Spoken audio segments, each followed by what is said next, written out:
Hello बच्चों, कैसे हैं आप? उम्मीद करती हूँ आप बढ़िया और एकदम मज़े में होंगे। आइए बच्चों, एक लेख पढ़ें और ये लेख है पुण्यात्मा के विषय में। तो क्या है लेख और इस लेख के जरिए क्या सीख मिलने वाली है, इसको पढ़कर जान लेते हैं। तो हमारा लेख यूँ शुरू होता है कि काशी प्राचीन समय से ही प्रसिद्ध है, जिसको आज वाराणसी के नाम से जाना जाता है। यह संस्कृत विद्या का पुराना केंद्र है। उसे भगवान विश्वनाथ की नगरी या विश्वनाथपुरी भी कहा जाता है। विश्वनाथ जी का वहाँ बहुत प्राचीन मंदिर है। प्राचीन यानी कि बहुत पुराना मंदिर है, अर्थात शिव का बहुत पुराना मंदिर है वहाँ पर। एक दिन भगवान विश्वनाथ जी के मंदिर के पुजारी ने स्वप्न देखा। स्वप्न यानी कि सपना देखा कि भगवान विश्वनाथ सबके मंदिर में विद्वानों तथा धर्मात्मा लोगों की सभा बुलाने को कह रहे हैं। धर्मात्मा यानी कि धर्म में आस्था रखने वाली आत्मा। पुजारी ने दूसरे दिन सवेरे ही सारे नगर में इसकी घोषणा करवा दी। काशी के सभी विद्वान, साधु और दूसरे पुण्यात्मा दानी लोग भी गंगा जी में स्नान करके मंदिर में दर्शन के लिए आए। मंदिर में अन्य दिनों की अपेक्षा ज़्यादा भीड़ थी। जब सब लोग सभा मंडप में इकट्ठे हो गए, तब पुजारी ने सबको अपना स्वप्न बताया। सब लोग हर हर महादेव की ध्वनि करके, ध्वनि यानी कि आवाज़ करके, उच्चारण करके, हर हर महादेव का उच्चारण करके शंकर जी की प्रार्थना करने लगे। जब भगवान विश्वनाथ जी की आरती हो गई, घड़ी घंटे के शब्द बंद हो गए। जब सब लोग प्रार्थना कर चुके, तब सबने देखा कि मंदिर में अचानक खूब प्रकाश हो गया है। भगवान विश्वनाथ की मूर्ति के पास एक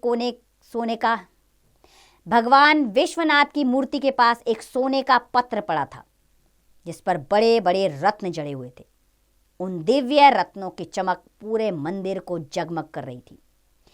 पुजारी ने वह रत्न जड़ित स्वर्ण पत्र यानी कि सोने वाला पत्र, स्वर्ण पत्र उठाया तो देखा उस पर हीरों के अक्षरों में लिखा था, सबसे बड़े दयालु और पुण्यात्मा के लिए यह विश्वनाथ जी की भेंट है। पुजारी बड़े त्यागी और सच्चे भगवत भक्त थे। उन्होंने वह स्वर्ण पत्र उठाकर सबको दिखाया और बोले, प्रत्येक सोमवार को यहाँ विद्वानों की सभा होगी। जो अपने को सबसे बड़ा पुण्यात्मा या दयालु सिद्ध कर देगा, सिद्ध करना यानी कि साबित करना, उसे यह स्वर्ण पत्र दिया जाएगा। काशी विश्वनाथ जी के मंदिर में स्वर्ण पत्र मिलने का समाचार पूरे देश में फैल गया। दूर दराज से तपस्वी, त्यागी, व्रत करने वाले, दान करने वाले, दर्शन पर जाने वाले बड़े बड़े दानी व्यक्ति काशी आने लगे। एक ब्राह्मण ने तो कई महीने लगातार चंद्रायण व्रत किया था। ब्राह्मण भी स्वर्ण पत्र लेने आए, लेकिन हाथ में जाते ही वह मिट्टी का हो गया। उसकी ज्योति नष्ट हो गई। ज्योति यानी कि दृष्टि चली गई। ब्राह्मण ने लज्जित होकर स्वर्ण पत्र लौटा दिया। पुजारी के हाथ में आते ही वह फिर से सोने का हो गया। एक सज्जन पुरुष ने बहुत से धर्म के कार्य किए, बहुत से विद्यालय बनवाए। वे कई स्थानों पर सेवाश्रम चलाते थे। दान करते करते उन्होंने अपना सारा धन खर्च कर दिया था। बहुत सारी संस्थाएं थी जिनमें वे सदा दान करते थे। अखबारों में भी उनका खूब नाम छपता था। कहने का तात्पर्य यह है कि वे एक प्रसिद्ध व्यक्ति थे। वह भी स्वर्ण पत्र लेने काशी विश्वनाथ के मंदिर आए, लेकिन ये क्या, वह स्वर्ण पत्र तो उनके हाथ में जाकर भी मिट्टी का हो गया तथा उनकी सारी ज्योति चली गई। पुजारी ने उन महाशय से कहा, आप पद, मान, यश के लोभ से दान पुण्य करते जान पड़ते हैं। नाम की इच्छा से होने वाला दान सच्चा दान नहीं है। इसी प्रकार बहुत से लोग आते गए, किंतु स्वर्ण पत्र इनमें से कोई नहीं पा सका। स्वर्ण पत्र सबके हाथों में जाकर मिट्टी बन जाता। कई महीने बीत गए।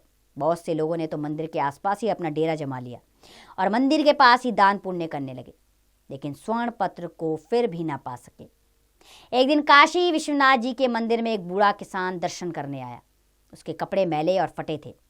उसके पास कपड़े में थोड़ा सत्तू बंधा था और एक फटा कंबल था। मंदिर के पास लोग गरीबों को कपड़े, पूड़ी, मिठाई बांट रहे थे, किंतु एक कौड़ी मंदिर से दूर पड़ा करा रहा था।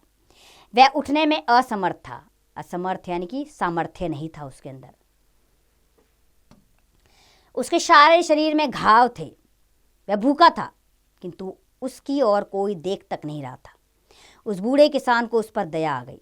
उसने अपना सत्तू उसे खाने को दे दिया और अपना कंबल उसे उड़ा दिया। वहाँ से वह मंदिर के दर्शन करने आया। मंदिर के पुजारी ने अब यह नियम बना लिया था कि जितने भी भक्त सोमवार को दर्शन करने आते थे, पुजारी उस स्वर्ण पत्र को बारी बारी से सबके हाथ में रखते। बूढ़ा किसान जब विश्वनाथ जी के दर्शन करके मंदिर से निकला तो पुजारी ने स्वर्ण पत्र किसान के हाथ में रख दिया। किसान के हाथ में आते ही स्वर्ण पत्र में जड़े रत्न दुगने प्रकाश से चमकने लगे। सब लोग बूढ़े किसान की प्रशंसा करने लगे। तब पुजारी ने बूढ़े किसान से कहा, यह स्वर्ण पत्र तुम्हें विश्वनाथ जी ने दिया है।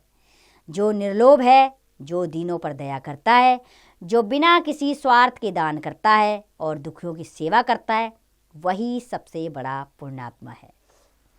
अर्थात सब अपनी अपनी तारीफें करते रहें, लेकिन सच्ची आत्मा क्या है वो ईश्वर जानता है। अर्थात आप निस्वार्थ भाव से लोगों की सेवा कीजिए, दान कीजिए, लोगों का भला कीजिए। उसमें आपकी दुर्भावना नहीं छिपी होनी चाहिए। तो बच्चों, ये लेख आपको ये समझाता है कि जीवन में परिश्रम तो करना ही है, साथ में समाज सेवा की ओर भी अग्रसर हों और उसमें कोई लालच नहीं होना चाहिए। अब इस अध्याय का अभ्यास कार्य आप स्वयं कीजिए।